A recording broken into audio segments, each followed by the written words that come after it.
साथीहरू तपाईँ हेर्न सक्नुहुन्छ मेरो 30 गतेको टार्गेटहरू सबै सेट भइसकेका छ।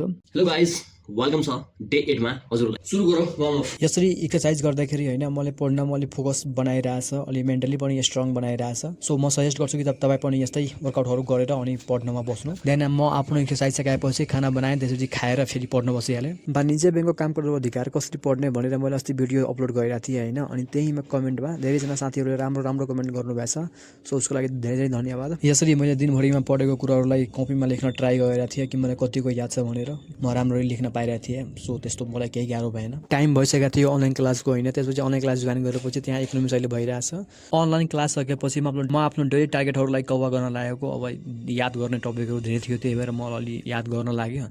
धेरै कुरा त मलाई यादै थियो, तैपनि म अलिक रिभिजन टाइपको जस्तो म गरिरहेको थिएँ। 1:25 भइसक्यो अनि आजको टार्गेटहरू सबै मैले कभर गरिसकेको छु। सो तपाईँ माथि पनि हेर्न सक्नुहुन्छ, एउटा पनि रेड कलम लागेको छैन। एन्ड हामीलाई यहाँ पनि फलो गर्न सक्नुहुन्छ, फेसबुकमा, इन्स्टाग्राममा, टिकटकमा, युट्युबमा पनि।